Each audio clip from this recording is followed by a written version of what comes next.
Right. सो आज का state है मेघालय। तो हाइज एंड लोज पहले देख लेते हैं। तो first is the provision to administer tribal areas under schedule 6। तो जैसा कि पता है कि शेड्यूल 6 में 4 स्टेट हैं, मेघालय, असम, त्रिपुरा एंड मिजोरम। तो उनमें से मेघालय एक है। एंड 6 शेड्यूल के अंडर इन स्टेट को थोड़ा ऑटोनॉमस गवर्नेंस का प्रोविजन दिया गया है।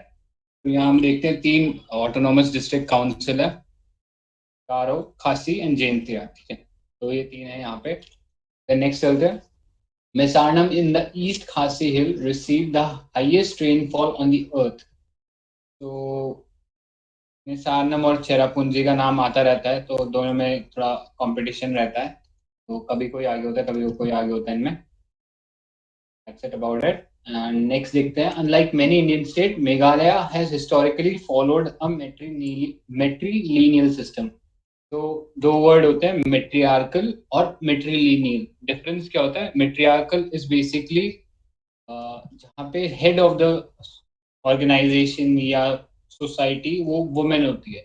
तो मेट्रीलिनियल का डिस्टिंक्शन क्या होता है कि मेट्रीलिनियल इज बेसिकली कि जो प्रॉपर्टी राइट्स हैं या फिर जो नेम के राइट्स हैं, यानी जो लास्ट नेम लगता है वो यूजली नॉर्थ, मतलब बाकी इंडिया में हम फादर के नाम से जाने जाते हैं, बट यहाँ पे मदर का नेम इंक्लूड होता है। तो हाँ, करेक्ट। सतवाहना हिस्टोरिकल पर्सपेक्टिव में हम देखते हैं गौतमी पुत्रा सत्कारनी, तो वो एक मेट्रीलिनियल सोसाइटी थी। तो वहाँ थोड़ा डिस्टिंक्शन देखते हैं, मेट्रियार्कल अलग चीज है और मेट्रीलिनियल एक अलग चीज है। तो वो खासी कम्युनिटी है, यहाँ पे जो ट्राइब है उसमें काफी देखने को मिलता है ये matrilineal. Then Mauling village, also referred to as God's own garden, is the cleanest village in India. ठीक है, तो ये बेसिकली ये जो विलेज है यहाँ पे मतलब काफी अच्छा एडमिनिस्ट्रेशन कर रखा है। जो विलेजर्स है उन्होंने क्लीनिंग करना रेगुलरली, अपने हाउसेस का, अपने जो स्ट्रीट्स हैं उनका रेगुलर क्लीनिंग, कोई भी कचरा फैलाता है तो उस पर फाइन करना, तो वो सारे प्रोविजन इन्होंने डाल रखे हैं इसके अंदर। ठीक है, इसलिए that's why it's called god's own garden. Then next है Nohkalikai ji. Nohkalikai falls near Cherrapunji is the tallest plunge waterfall in India. ठीक है, तो ये एक थोड़ा सा वो चीज फैक्ट याद रखना है, टॉलेस्ट प्लंज है। वैसे टॉलेस्ट की बात करें तो टॉलेस्ट में हमारा जोग फॉल्स जो है ना, जो कर्नाटका में है, वो टॉलेस्ट है। ठीक है, कोई बता सकता है कि इंडिया में ये कौन से स्टेट पे लोकेटेड है? ये मसूरी में ना वो जो गिरता है केम्प्टी फॉल्स। नहीं नहीं, कैंपटी फॉल नहीं है, जोग फॉल है। जोग फॉल तो कर्नाटका। कर्नाटका में है ना, करेक्ट, कर्नाटका में। रिवर भी बता शिमोगा दो। के पास है। हाँ, रिवर भी बता दो। शरावती। करेक्ट, हाँ, शरावती। शरावती। Right right. अच्छा, हम लोग जब कर्नाटका वो कर रहे थे बायोस्फीयर रिजर्व या ये, तो एक जोग रिवर भी तो था ना? हाँ, जोग रिवर। जोग आई थिंक रिवर तो नहीं है शायद। हमने मैप में देखा था, गूगल मैप पे तो एक दिखला नहीं रहा था जोग रिवर। वो तो ये शायद जोग गोवा रिवर। वाली करे थे ना, गोवा वाले में दिखा रहा था वो तो। वो तो अच्छा। जुआरी थी, जुआरी। वो मांडवी जुआरी एंड थी। जुआरी। हाँ। ओके। राइट। देन ये प्लंज वाटरफॉल क्या होता है? अरे वो पानी ना वही। गिरता है ना तो गड्ढा हो जाता है, वही जो मैं बताई थी नैनी वहाँ मसूरी में। तो उसमें सब नहाते हैं, तो वही है प्लंज ये पूल देखो, बोलते पानी हैं ऐसे उसको। आ रहा है और ऐसे गिर जा रहा है, तो ये नीचे गड्ढा कर जा रहा है। प्लंज का मतलब होता है कि एक तो गड्ढा। फॉल और उसकी वजह से गड्ढा हो जा रहा है। ठीक है, तो पानी मतलब ओके। ऐसा ऐसा हो जाता है, नीचे डिप्रेशन बन जाता है ऐसा। हम्म। ठीक है। ऐसा हाँ, लेकिन मैंने स्विमिंग पूल सारे ही वाटरफॉल्स के पास देखे हैं। वो सब जगह ही होता है, वो नेचुरल है, सभी जगह होता है, एक तरह का स्विमिंग पूल जैसा बन जाता है वो प्रॉपरली। हाँ, ये गोवा में भी है ना, वो कौन सा वाटरफॉल है, वो कैसल रॉक में है, वो वो दूध सागर। दूध सागर वाला। मेरे ख्याल से कोई भी वाटर, हाँ वो किसी ने सही कहा कि पानी इतनी तेजी से गिरता है कि वो इरोड कर ही देता है उतना एरिया। उसके लिए वो स्टोन भी वैसे ही होना चाहिए, अदरवाइज नहीं कर पाएगा। जैसे सॉफ्ट थोड़ा हो ना, तो उसमें ज्यादा बेटर इरोडिंग होता है उसका। और टाइप्स हैं क्या प्लंज के अलावा वाटरफॉल्स के? टाइप्स तो है यार, लेकिन मेरे को याद नहीं। बहुत टाइप्स।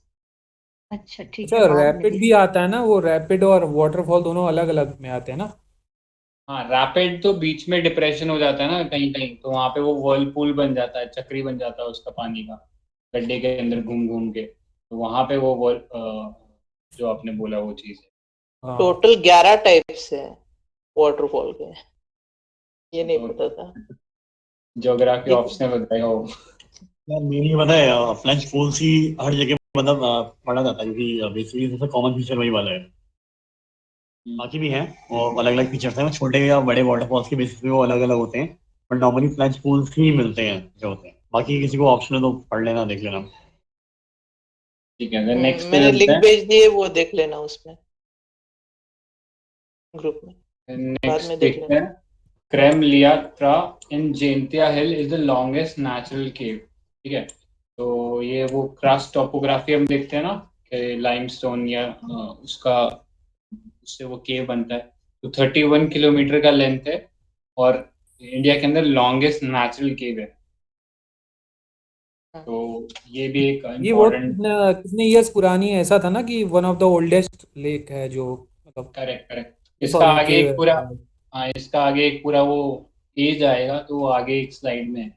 तो ओके। वहाँ जब ये मिली थी, आई थिंक 2018 में शायद इसको मिली है ये। हम्म। तो उसके बाद काफी कुछ रिसर्च हुआ है इसके अंदर, या मिल तो शायद पहले गई थी, बट 2018 में काफी सिग्निफिकेंट ईयर रहा था इसके। आगे देखेंगे वो चीज, ठीक है। ये याद रख लो कि लॉन्गेस्ट नेचुरल केव जो है वो मेघालय में है, क्रेमलियात्रा, जो भी और इसका नाम रहेगा। Then Nong Nung River Island is the biggest river island in Meghalaya and second biggest river island in the Asia. तो फर्स्ट हाईएस्ट मतलब फर्स्ट लार्जेस्ट या बिगेस्ट आइलैंड है, वो भी इंडिया के अंदर ही है, और वो है मजूली आइलैंड, जो असम वाला हम पढ़ते हैं ब्रह्मपुत्र के ऊपर। ठीक, हाँ। तो दोनों हमारे पास है, फर्स्ट और सेकंड। तो वो झील फॉल था, tallest plunge waterfall. Then boundaries देख लेते हैं। तो बाउंड्रीज केवल एक ही स्टेट के साथ शेयर करता है ये, दैट इज असम। ठीक है, और रिवर की दूसरा इंटरनेशनल बाउंड्री की बात करें तो बांग्लादेश के साथ ये शेयर करता है बाउंड्री। ठीक है, बारे में नेक्स्ट चलते हैं, रिलीफ फीचर देख लेते हैं। तो यहाँ पे ये मेघालय प्लेटो बोलते हैं, शिलोंग प्लेटो नाम से भी जाना जाता है। ये बेसिकली एक अपलैंड है जो कि डिटैच हो गया डेक्कन प्लेटो से। ठीक है, इन प्लेटू और इसके बीच में एक फॉल्ट क्रिएट हो गया है, तो उसकी वजह से ये सेपरेट हो गया। अदरवाइज ज्योग्राफिकली देखें तो सेम सा ही रीजन है, और सेस्मिक जोन 5 के अंदर आता है। ठीक है, थोड़ा ध्यान में रखना है। Meghalaya प्लेटू is the extension of peninsular India. It its evidence is from the similarity in the geological structure and composition on rocks on the both side। जैसा वो वैगनर ने एक्सपेरिमेंट में देखा था ना, कि अफ्रीका के अंदर जो कॉरेस्पॉन्डिंग साइड है with respect to South America, तो वहाँ पे सिमिलर स्ट्रक्चर मिले थे, तो वैसे ही यहाँ पे सिमिलर रॉक्स मिलते हैं। ठीक है, तो इससे ये कह सकते हैं कि मेघालय प्लेटो और ये जो थे आपस में लिंक थे, ये बेसिकली सेपरेट हो गए, और इस गैप को बोला जाता है गारो राजमहल हिल। तो राजमहल हिल हमको पता है कि झारखंड साइड जो है वो पड़ता है राजमहल हिल वगैरह, और गारो जो है वो सबसे ईस्टर्न मोस्ट हिल है इसके अंदर, मेघालय के अंदर। ठीक है, तो इनके बीच का जो ये गैप है इसको गारो राजमहल हिल बोलते हैं, और इसका एक शॉर्ट में नाम है मालदा गैप। ठीक है, मालदा वेस्ट बंगाल में पड़ता है, और वहां से ऐसा माना जाता है ये मालदा गैप जो है ये पड़ता है, अदरवाइज ये कनेक्टेड रीजन था। एंड ये फॉर्म कैसे हुआ? It form by down faulting during the Tertiary period when the Indian plate collided with the Eurasian plate. हम पढ़ते ना 2-3 बार टकराया था ये आपस में, तो उसके टकराने के दौरान ये जो गैप है ये प्रोड्यूस हुआ था उनके बीच में। और फिर ये गैप जो है it was filled by sediment deposit from Ganga and it's tributaries. ठीक है, तो वो जो गैप है अब हमें नहीं दिखता। ऐसे ही सेम चीज हम करेवाज में पढ़ते हैं, करेवाज जो हमने जम्मू कश्मीर में देखे थे, वो भी पहले बहुत गहरे डिप्रेशन थे, उनमें ऑलमोस्ट 1 किलोमीटर ऊंचा सेडिमेंट लेयर डिपॉजिट कर दिया। तो इंडस गैंगी, सॉरी इंडस ही बोलेंगे उधर तो, रिवर सिस्टम की जो रिवर्स हैं उन्होंने वहाँ पे उतना सेडिमेंट इकट्ठा कर दिया। तो वही सेम चीज़ ये मालदा गैप में भी हमको देखने को मिला। इसके बारे में नेक्स्ट रिलीफ फीचर्स देख लेते हैं थोड़े से। So landscape of Meghalaya is mostly rolling plateau with south facing slope extremely steep. तो जो सदर्न साइड का जो स्लोप है वो थोड़ा सा ज़्यादा स्टीप है इसके अंदर। And Meghalaya was previously part of Assam, but on 21st January 1972 the district of Garo, Khasi and Jaintia Hill became new state of Meghalaya। तो ठीक है, ईयर में कई बार क्रोनोलॉजी पूछ लेता है तो थोड़ा दिमाग में रहेगा तो ये सही रहेगा। ठीक है, 72 के अंदर सेपरेट स्टेट बना। उससे पहले इसको थोड़ा सा ऑटोनॉमस रीजन बना रखा था विद इन असम। ठीक है, ये चीज है। इसके नीचे जो है वो मीमन सिंह डिस्ट्रिक्ट और जो सिलहट डिस्ट्रिक्ट है वो पड़ता है। ठीक है, तो सिलहट में पढ़ा ये मॉडर्न इंडिया में कि जब पार्टीशन हुआ था इंडिया और पाकिस्तान का तो वो सिलहट ने बेसिकली ईस्ट पाकिस्तान में रहने का प्रेफर किया था।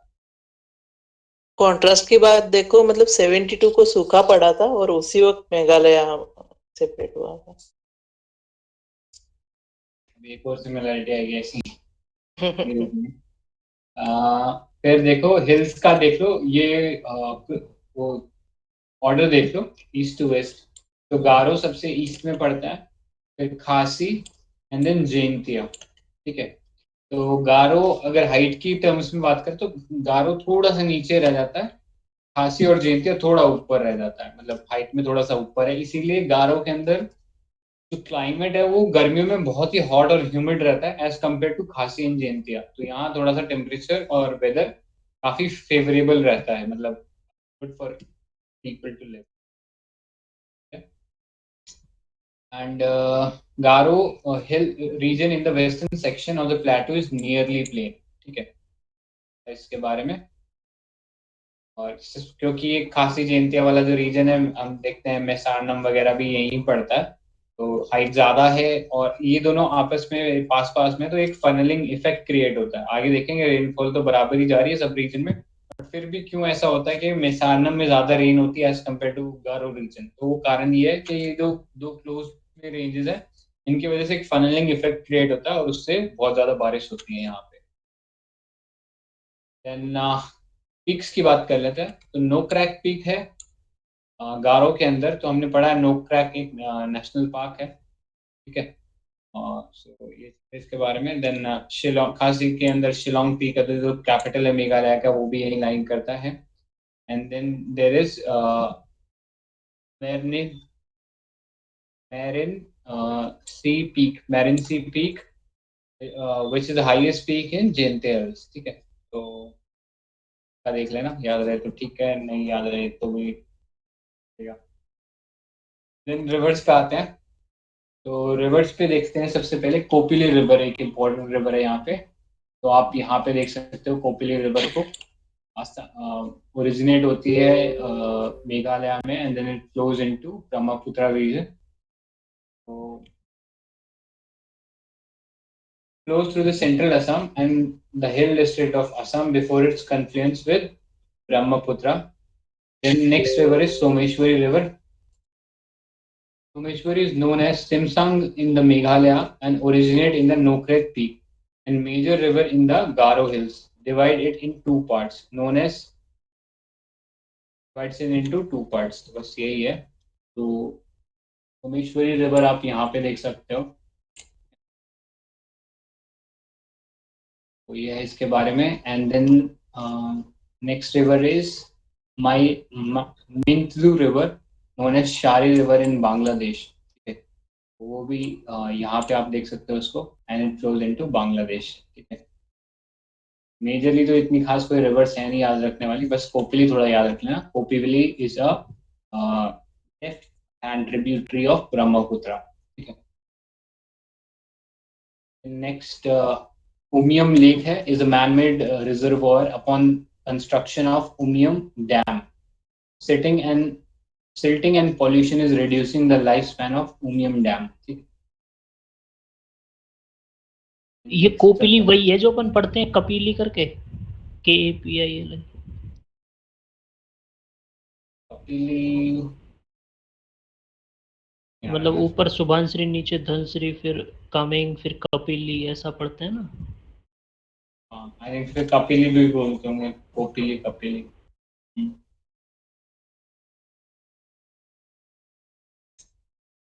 एक और रिवर है, आई थिंक उसको लास्ट में डिस्कस कर लेंगे। इतनी कोई मेजर रिवर तो नहीं है, बट ठीक है, अभी थोड़ा सा न्यूज में था तो उसको देख लेंगे लास्ट में। तो अब सॉइल्स पे आ जाते हैं। तो 3 टाइप की सॉइल देखने को मिलती है मेजरली। एलुवियल एकदम अपर रीचेस में, अपर रीजन के अंदर, क्योंकि वहाँ पे वो ब्रह्मपुत्र प्लेन जो है वो पास हो रहा होता है, तो वजह से हम एलुवियल सॉइल देखते हैं ऊपर। बीच में जो है लेटराइट सॉइल है, क्योंकि हम लेटराइट जो है सॉइल हमेशा माउंटेनियस रीजन में ही देखते हैं। और हमने देखा यहाँ पे पीक्स हैं, माउंटेन्स है, वो गारो खासी जयंतिया वाले, उसकी वजह से लेटराइट सॉइल है। एंड देन सबसे नीचे जो है इसका जो सदर्न पार्ट है, वहाँ पे हम रेड एंड येलो सॉइल देखते हैं। तो these soils are rich in organic carbon, which is a measure of nitrogen supplying potential of the soil. These soils are deficient in phosphorus and medium to low in available potassium. And most of the soil occurring on the higher altitude under rainfall belt are strongly acidic due to intense heat.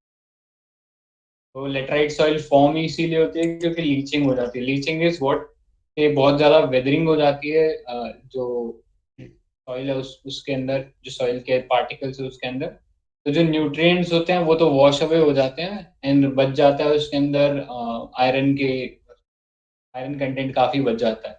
उसके वजह से laterite soil जो है irrigation के लिए इतना अच्छा नहीं है, बट प्लांटेशन क्रॉप्स यहाँ पे अच्छी हो सकती हैं, कैश्यू एंड टी, वो चीज़ है। नेक्स्ट चलते हैं, मॉनसून की बात कर लेते हैं। तो monsoon type of climate but with wide variation among the highest rainfall areas in the world, mostly orographic rainfall due to southwest monsoon. तो orographic rainfall देखने को मिलती है which is due to mountain, जो बताया था अभी, गारो खासी जयंतिया जो है उनकी वजह से बारिश काफ़ी अच्छी होती है, और खासी और जयंतिया के बीच में जो गैप है वो काफ़ी कम है, तो उससे एक फनलिंग इफेक्ट क्रिएट होता है। इसलिए हम देखते हैं मैसानम चेरापूंजी जो है highest wettest place in the world, not just India but in the world. तो ये चीज़ है। एंड नॉर्थ ईस्ट मानसून से भी इसको थोड़ा बहुत रेनफॉल मिलता है, but majorly it is from the south west region. तो चलते हैं मेजर क्रॉप्स की बात कर लें, तो क्रॉप्स में यहाँ पे हाईएस्ट शेयर जो है राइस का देखने को मिलता है। Rice is the staple crop. उसके बाद मेज भी अच्छा खासा क्वांटिटी में यहाँ पे उगाया जाता है। Then cotton, jute, mesta are the important fibre crops grown in the state. These crops have been traditionally cash crops of Garo Hills. के अलावा बनाना एक इम्पोर्टेंट प्लांटेशन क्रॉप है, वो उगाया जाता है, और टी उगाया जाता है, जो अगेन वो प्लांटेशन क्रॉप्स हैं। ठीक है, तो ये सब क्रॉप्स हैं यहाँ पे मेजरली। चलते हैं। So the region of Meghalaya is endowed with large number of deposits of valuable minerals such as coal, limestone, clay, granite, glass and uranium etc. But problem ये है कि इंडस्ट्रीज नहीं है, और काफ़ी ज़्यादा फ्रेजाइल इकोसिस्टम है यहाँ का। देन ट्राइबल के अपने राइट्स हैं, तो उनको भी एक्सप्लॉइट नहीं किया जा सकता। तो इसी के लिए लार्ज स्केल पे या स्टेट लेवल कोई ऐसा इम्पोर्टेंट माइनिंग प्रोजेक्ट नहीं हो रहे, बट कुछ लोग अपने वेस्टेड इंटरेस्ट के लिए, कुछ प्रॉफिट कमाने के लिए इलीगल माइनिंग करते हैं, जैसे इसको रैट होल माइनिंग बोलते हैं। एक आई थिंक लास्ट ईयर एक फेमस केस था जिसके अंदर वो रैट होल माइनिंग कर रहे थे, और आसपास की कोई रिवर है उसमें फ्लडिंग हो गई थी, उसकी वजह से वो पानी जो माइनर्स थे वो माइन के अंदर ही थे उस दौरान, और काफी अंदर तक पानी चला गया। क्योंकि रैट होल माइनिंग होती है तो बिल्कुल एक आदमी के जाने जितनी ही जगह होती है, तो उसमें से फिर एक्सकवेशन करना उन बॉडीज का बहुत मुश्किल हो गया था। मतलब कोई 15-20 दिन चला था वो मिशन, और उसमें नेवी भी इन्वॉल्व थी, अलग अलग कंपनियां इन्वॉल्व थी, किर्लोस्कर ने अपने पंप दिए थे, फिर भी उन लोगों को निकाल नहीं पाए थे क्योंकि इतना लंबा टाइम हो गया था। और बॉडीज जो उनके डिकम्पोज हो गई थी बहुत बुरी तरह, कुछ एक बॉडीज निकली थी बट मोस्टली डिकम्पोज हो गई थी। फिर उन्होंने फाइनली डिसाइड किया कि अब इतनी ज़्यादा डिकम्पोज स्टेट में है तो इट इज़ बेटर कि अब उन बॉडीज को वहीं रहने दिया जाए, और उस दैट होल माइनिंग जहाँ पे हो रही थी उसको बंद कर दिया। तो वो एक हार्श रियलिटी है कि इंडिया में मतलब उस लेवल का कि मतलब एक बंदा घुस सके उतने लेवल की वो माइनिंग कर रहे हैं और कोई सेफ्टी प्रिकॉशंस कुछ भी नहीं है, ठीक, अपनी जान को रिस्क में लेके वो लोग ये कर रहे हैं जैसे।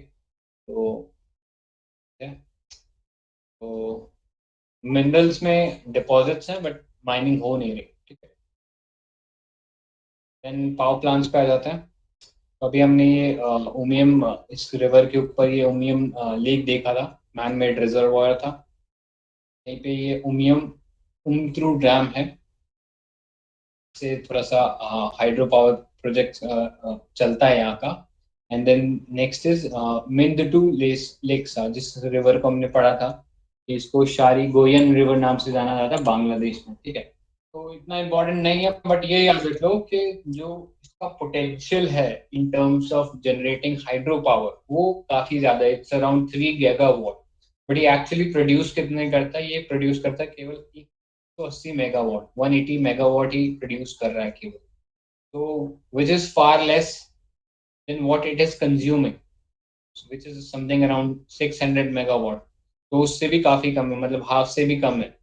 तो मोस्टली ये नेट जो है, नेट ये इम्पोर्टर है एनर्जी का, बट इसके पास पोटेंशियल है कि ये नेट एक्सपोर्टर बन जाए, ठीक है। तो वो एक सिचुएशन जिसको हम डील करना है यहाँ पे। फिर भाई अगर फ्रेजाइल इकोसिस्टम है तो फिर शायद हम लोग वो बना सकते हैं, क्या बोलते हैं, सोलर पावर को यूज कर सकते हैं। बट अगेन वही रेनी थोड़ा सा है तो उस पर्सपेक्टिव से यहाँ पे ज़्यादा बेटर हाइड्रो ही रहेगा, बट फ्रेजाइल इकोसिस्टम और ट्राइबल राइट्स के चलते यहाँ पे ज़्यादा डेवलपमेंट हो नहीं पा रहा। देन नेक्स्ट आते हैं इंफ्रास्ट्रक्चर की बात करें तो थोड़ा सा, तो यहाँ पे एक प्रपोज प्रोजेक्ट है जो कि काम चल रहा है जिसके ऊपर। तो बेसिकली धुबरी जो है असम के अंदर है और उसको कनेक्ट करेगा फुलबारी से। फुलबारी इज बेसिकली इन मेघालय। तो ये ब्रह्मपुत्रा के ऊपर से होता हुआ एक ब्रिज बनेगा 19 किलोमीटर लंबा। It is done. तो ये इंडिया का लॉन्गेस्ट ब्रिज होगा ओवर वाटर, याद रखनी है। चलते हैं नेशनल पार्क्स देख लेते हैं। तो नोकरेक नेशनल पार्क अभी हमने देखा था, गारो रीजन है उसके अंदर ये लाइक करता है। गारो की जो पीक है वो नोकरेक है और वहीं पे ये चीज लाई करता है। And Baghmara pitcher plant sanctuary है। तो पिक्चर प्लांट के बारे में कोई कुछ बता सकता है, कोई इन्फॉर्मेशन पिक्चर के बारे में? शेड्यूल 6 में आते हैं ना वो, बहुत बढ़िया, जो कि करेक्ट। और इंसेक्टिवोरस होता है और खुद के मतलब आसपास सराउंडिंग में नाइट्रोजन की कमी होती है, तो इसलिए वो जानवरों को पकड़ पकड़ के वो नाइट्रोजन की जो कमी है उसको एक तरीके से टिकोर करने की कोशिश करता है, ठीक है। तो ये चीज याद रखना है। देन नेक्स्ट हम देख लेते हैं सीजू वाइल्ड लाइफ सेंचुरी, ये है। And then next is Balphakram national park, ये भी है। And lastly Narku wild life sanctuary. So, along with Balpakram National Park, Nokrek is the hotspot biodiversity in the Meghalaya. Garo Green Spine connects Nokrek and Balpakram is a critical for free movement of elephants. तो आगे एक elephant corridor का भी है slide, तो उसमें उसको देख लेंगे और elaborately। तो एक बार national park बता देता हूँ। Nokrek National Park, Garo region. Balpakram is another important national park और हॉटस्पॉट रीजन के अंदर ये लाई करते हैं। इसके अलावा Baghmara pitcher plant sanctuary and Siju wild life sanctuary, lastly Narku wild life sanctuary, तो ये इसके अंदर लाई करते हैं। ये बालफक्रम गारो और खसी दोनों में है क्या, सेकंड वाला जो था? मतलब एग्जैक्टली स्केल का तो नहीं पता है बट हाँ ये थोड़ा खासी के पास भी है और गारो के पास भी है।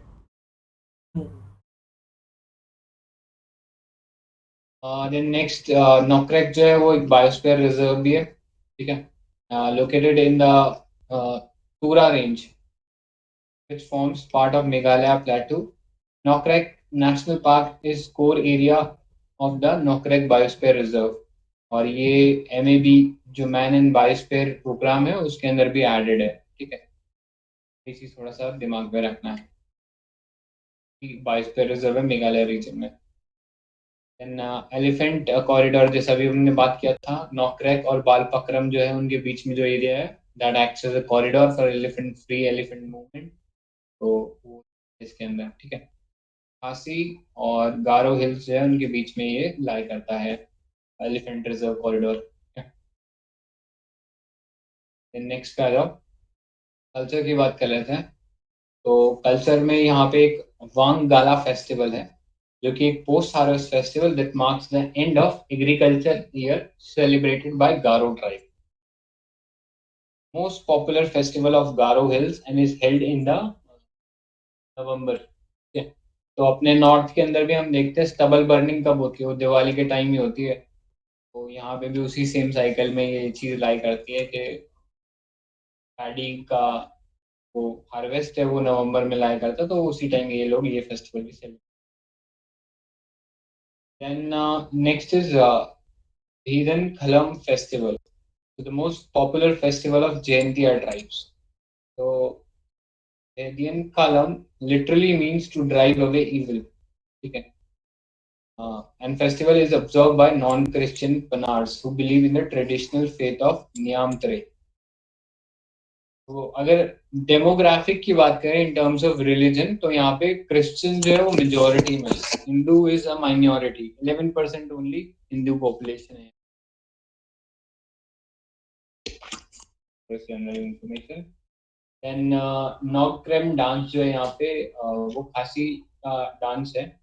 तो लाइन में तीनों का ही लगा हुआ है, पहले हमने गारो का देखा, फिर हमने जैंतिया का देखा, खासी का देख लो। तो ये नॉन्ग क्रैम जो है ये बेसिकली डांस है खासी ट्राइब का and held every year at Smit near Shillong, ठीक है।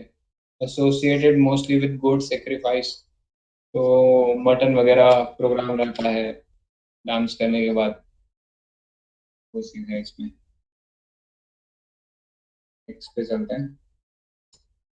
और ये 3 ट्राइब्स पड़ी थी, अगेन उनके बारे में एक थोड़ी सी और इन्फॉर्मेशन है।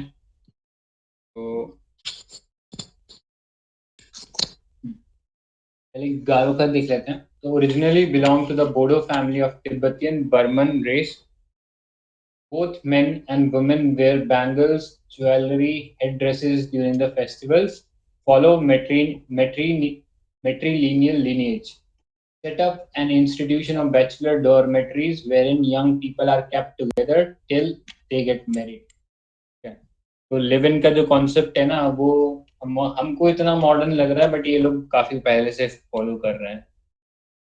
यंग कपल जो है उनको एक डॉर्मेटरी दे दिया जहाँ पे वो लोग रह सकते हैं आपस में, वो देख सकते हैं कि सिंक्रोनस है कि नहीं है। अगर नहीं होते तो फिर वो दे कैन पार्ट वेज, मतलब मैरिज की जरूरत नहीं है तब, बट उनको लगता है कि हाँ चलो ठीक है कंपैटिबल है, then they can get married, ठीक है। बहुत सारी ट्राइब्स में देखने को मिलता है, गोंड वगैरह हो गया उनमें भी ये सिस्टम है। इन खासी ट्राइब्स पे आ जाते हैं। Khasi at Jaintia hills are known as जैंतियास।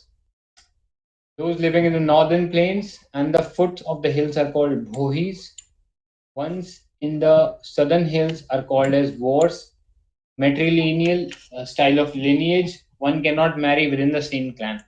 ठीक है, तो वो एंडोगेमी अलाउड नहीं है, अदरवाइज काफी फ्लेक्सिबल सिस्टम कह सकते हैं इनका भी है।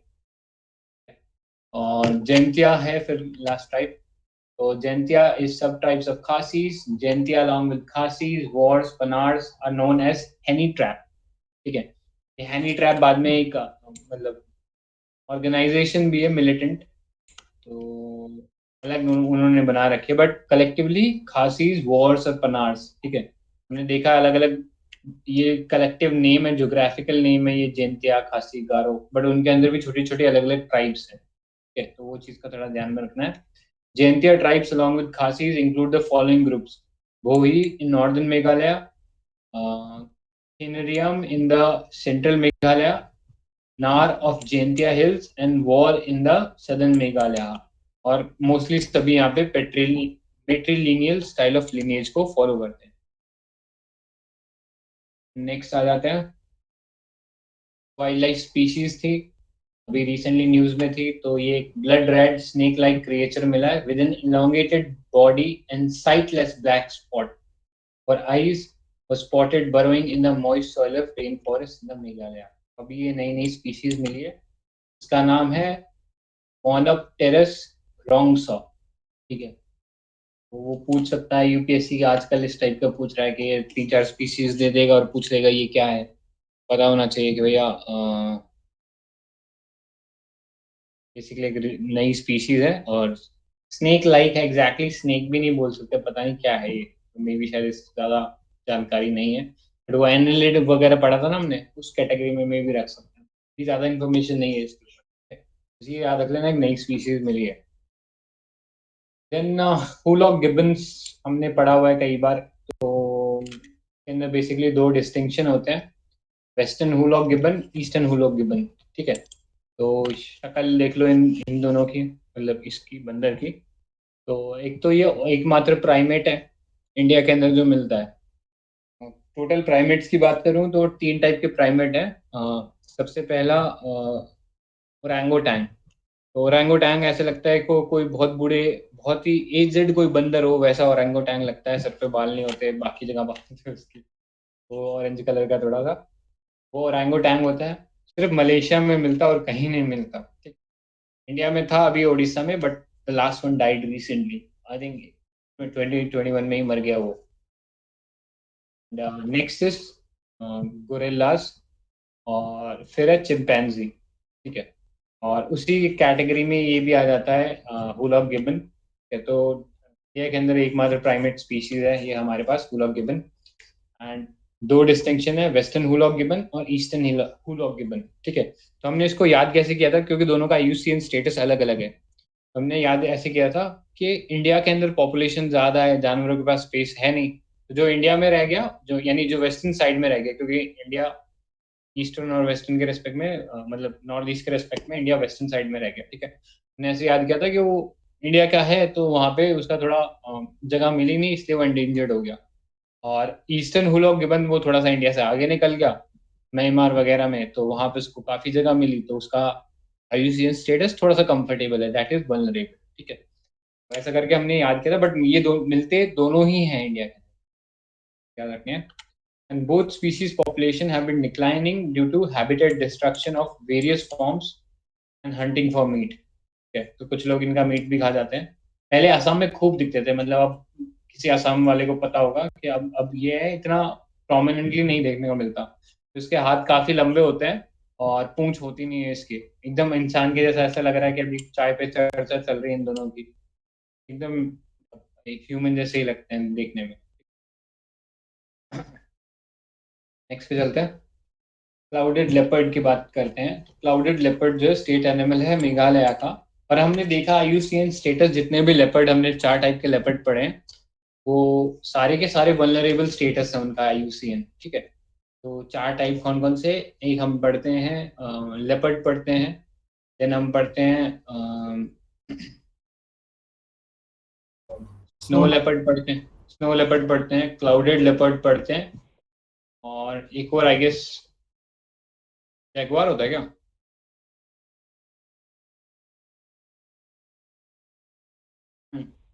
ठीक है। तो ये 4 टाइप्स के होते हैं, तो ये चारों के चारों जो प्रजाति हैं इंडिया के अंदर सब, मतलब IUCN स्टेटस सबका वल्नरेबल है, ठीक है।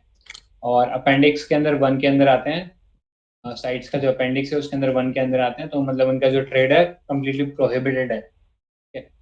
और ये बेसिकली इंडिया का जो recovery programme for critically endangered species है उसके अंदर भी ये लिस्टेड है। इसके अलावा एक भद्दा सा फ्रॉग है ये, शिलोंग बबल नेस्ट फ्रॉग, तो अपने जो टर टर करता है ना आवाज से, उससे ये एकदम ऐसा थ्रोट का इसमें फुला देता है। और खास बात इसके बारे में ये है कि ये एंडेमिक है to the greater Shillong in the Meghalaya, तो एंडेमिक स्पीशीज है, तो कभी कभी पूछ लेता है, एंडेमिक का जरूर थोड़ा सा देख लिया करना। And it is associated with tropical moist forest, तो मैंडक हमेशा यार डैम्प जगहों में ही रहता है, तो इसलिए हम कह सकते हैं कि मेघालय के रीजन से ये एसोसिएटेड है, ठीक है। शिलोंग बबल नेस्ट फ्रॉग, और गले से बबल बना रहा है ये, वैसा करके याद रख लो। Critically endangered mostly endemic species हैं वो, क्रिटिकल एंडेंजर्ड या एंडेंजर्ड में मिलती है, तो वही सेम ट्रेडिशन ये भी फॉलो कर रहा है, क्रिटिकली एंडेंजर्ड। नेक्स्ट पे चलते हैं, कुछ एक्सरसाइजेज हुई थी उनको डिस्कस कर लेते हैं। तो एक्सरसाइज हैंड इन हैंड, झंडा देख के पता ही लग रहा होगा इंडिया और चाइना के बीच में होती है। तो I think despite having such hostile relation, India के बीच में ये चीज़ हो रही थी, तो काफ़ी हम कह सकते हैं कि अच्छा काम हो रहा था। तो जॉइंट प्लानिंग एक्सरसाइज थी to conduct counter terrorist operation in semi urban terrain, ठीक है। तो ये हैंड इन हैंड जो है वो 19 की मेघालय के अंदर हुई थी। एंड देन नेक्स्ट इज मैत्री। मैत्री जो है इंडिया एंड थाईलैंड के बीच में एक जॉइंट मिलिट्री एक्सरसाइज थी, annual training event held in Thailand and India. ये भी अगेन उमरोई रीजन मेघालय के अंदर हुआ था। नेक्स्ट आ जाते हैं। तो अभी हमने ऊपर देखा था जो खासी जैंतिया ट्राइब्स थी, उनके अंदर छोटी छोटी ट्राइब्स थी, वॉर थी, और नार्स हमने एक ट्राइब देखी थी। तो वो कलेक्टिवली हैनी ट्रैप कहलाते हैं, ठीक है। तो एक हैनी ट्रैप नेशनल लिबरेशन काउंसिल करके एक ऑर्गेनाइजेशन बना था, जो कि एक सेसेशनिस्ट ऑर्गेनाइजेशन था, मतलब इंडिया से मेघालय या उस रीजन को अलग करने की कोशिश कर रहा था, ठीक है। तो अब तो ये बिल्कुल खत्म बराबर ही है, बट ये जो है एक इंसर्जेंट ग्रुप है जो कि मेघालय रीजन में एक्टिव अभी भी है कुछ अमाउंट में, बट अभी बहुत कम हो गया as compare to other organisation like ULFA जो कि असम में ऑपरेट कर रही है। तो उनके मुकाबले काफ़ी वीक हो गया है ये चीज़, ठीक है। और इसको बैंड ऑर्गेनाइजेशन के अंडर डाला गया था, अंडर अनलॉफुल एक्टिविटीज एक्ट, जो हमारा प्यारा लॉ है यूएपीए, उसके अंडर इनको डाला गया था। देन ये प्रॉब्लम हमने बात करी थी रैट होल माइनिंग की, आई थिंक 19 था जिसके अंदर वो रैट होल माइनिंग का इंसिडेंट हुआ था, काफ़ी डेंजरस इंसिडेंट था। बट उसके बाद भी अभी भी चल रही है वहाँ पे रैट होल माइनिंग। तो कोल, जैसा कि बात किया था कि रिजर्व्स अच्छे खासे हैं वहाँ पे, बट प्रॉब्लम ये है कि फ्रेजाइल एनवायरनमेंट है और ट्राइबल राइट्स को भी रिस्पेक्ट करना है, इसलिए ज़्यादा माइनिंग होती नहीं है। ये तो रिसोर्स के मामले में काफ़ी रिच है ये जो एरिया है, बट इसीलिए इलीगली जब चीज़ होती है तो फिर वो ऐसी होती है रेड होल माइनिंग जैसी, ठीक है। तो एकदम बिल्कुल एक आदमी के जाने जितनी जगह होती है, कोई सांस लेने का कोई प्रोविजन नहीं, कोई सेफ्टी मेजर्स नहीं, ये लोग हाथ से खोदते और लेके आते हैं बाहर उसको, ठीक है। ये चीज़ बहुत ज़्यादा हो रही थी। एंड वो जो इंसिडेंट था वो कोपिली रिवर थी ना, उसकी वजह से हुआ था। और एक खास बात ये है कि जो माइनिंग हो रही है इसकी वजह से कोपिली रिवर जो है वो एसिडिक हो रही है, क्योंकि जब भी माइनिंग होती है तो कोल से बहुत सारे तरह के डस्ट निकलते हैं, हेवी मेटल्स लाइक आर्सेनिक, तो ये सब नदी के अंदर जाते हैं, क्रोमियम नदी के अंदर जाता है, तो उसकी वजह से रिवर जो है पॉल्यूट हो रही है। तो कोपिली रिवर एक टाइम पे तो काली हो गई थी, इतना ज़्यादा पॉल्यूट हो रही थी, ठीक है। तो it is preferred over open cast mining where the coal seam is thin. ये चीज हो रही है ओपन कास्ट माइनिंग, जिसके अंदर खुले में पूरा माइनिंग करते हैं। जैसे कोल इंडिया लिमिटेड जो है वो ओपन में करता है ना, जैसे देखा होगा बड़ा बड़ा ट्रक जा रहा है तो वो ओपन कास्ट माइनिंग होता है। तो उसका वो चीज नहीं करते क्योंकि उसमें पैसा भी ज्यादा लगता है और वो लोगों की नजर में भी आ जाता है। तो ये चोरी छुपे रैट होल माइनिंग करते हैं इस तरह की, कि एकदम छोटा सा गड्ढा कर लिया और उसमें खोदते जाते हैं। This was about it.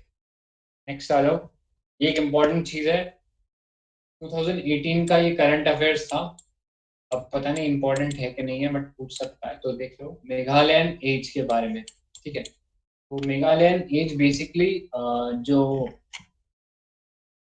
International institute of stratigraphy है ना, उसने एक नया एज डिक्लेयर किया। तो हम जो जियोलॉजिकल एजेस पढ़ते हैं उसमें ये नया एक एडिशन किया इन लोगों ने। तो इनका मानना था कि अराउंड 4200 ईयर्स अगो ये मेघालयन एज शुरू हुआ था, and it comes under Holocene epoch, ठीक है।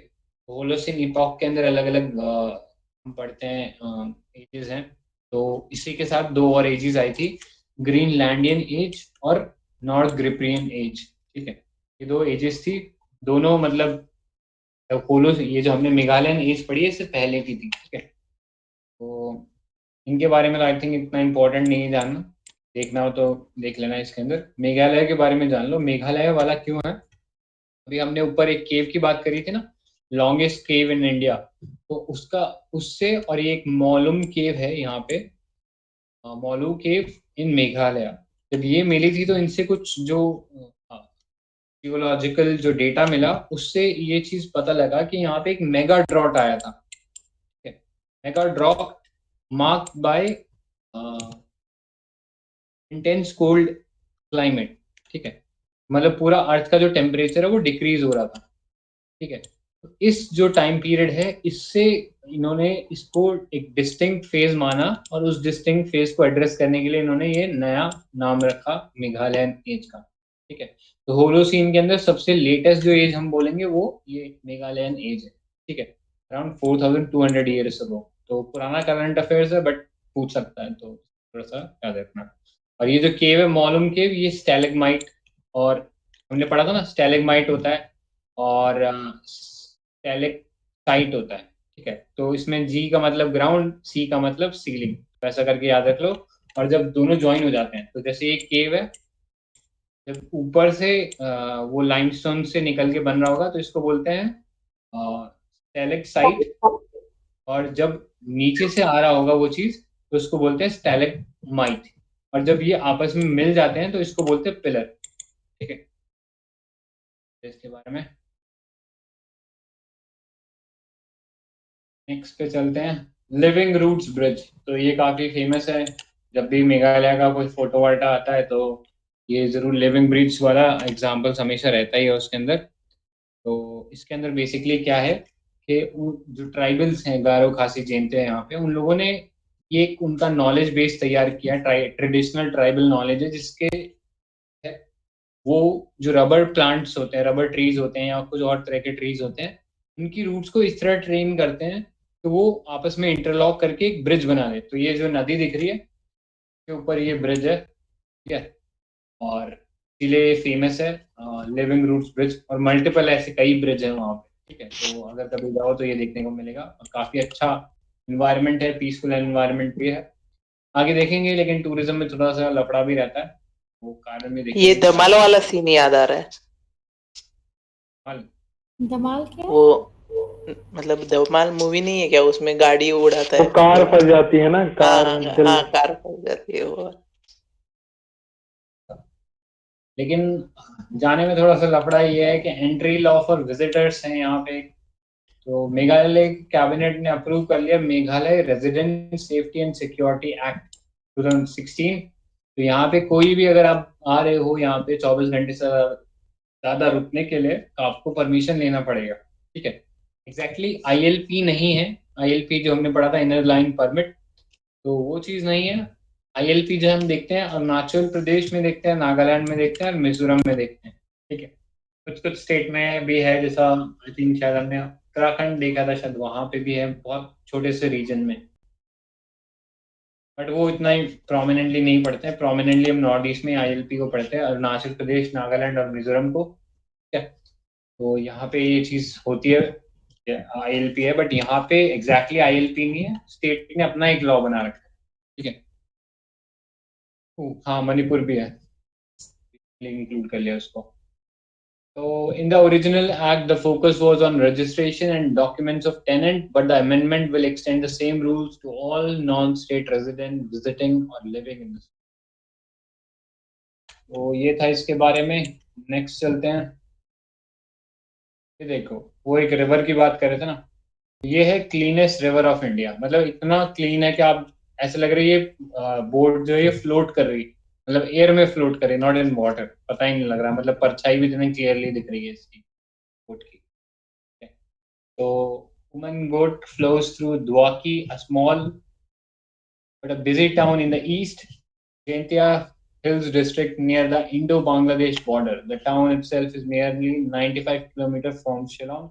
और दिस उमनगोट रिवर है, उसको क्लीनेस्ट रिवर का टाइटल मिला, और इंडिया बांग्लादेश के बीच में एक गेटवे की तरह काम करता है, ठीक है। ये था मेघालय के बारे में। With that we are done. एक ट्रेडिशनल वाटर इरिगेशन मतलब इरिगेशन सिस्टम भी है ना मेघालय का, वो बैम्बू वाला। बैम्बू में पानी भरने वाला। हाँ, एनसीईआरटी में दिया है, उसका कोई नाम है शायद, याद नहीं है लेकिन। वो बैम्बू ड्रिप इरिगेशन ही तो होता है। हाँ, उसका कोई ऐसा नाम नहीं है ना। नहीं नहीं, नाम नहीं है उसका। नागालैंड में जैबो होता है, जैबो शायद होता है, लेकिन मेघालय का तो यही बोलते हैं, बैम्बू ड्रिप इरिगेशन। तो ये ये था। रियल फोटो है। हाँ रियल है, देख लेना उमन गोट रिवर। संजय ने एडिट की है। हमको तो for edit- this I want to thank me. Me जी लिख देते ना। सही है। ठीक है, किसी का कोई डाउट इसमें या किसी के पास कोई एक्स्ट्रा इन्फॉर्मेशन? हमको डाउट है क्या? कि तुमने ऐसी क्या ट्रिक की थी कि आज 18 से 20 लोग थे। हाँ, मुझे भी यही पूछना है। हाँ, ये तुम्हारी कोई ट्रिक थी ना। Fake news, fake news. Fake news. और आज अजय जी ने भी अटेंड किया, कल विजय की में भी चली गई थी संजय। अरे कल तो मेरे को खुद को नींद आ किसने गई किया? थी। कल तो मेरे को खुद को नींद आ गई थी।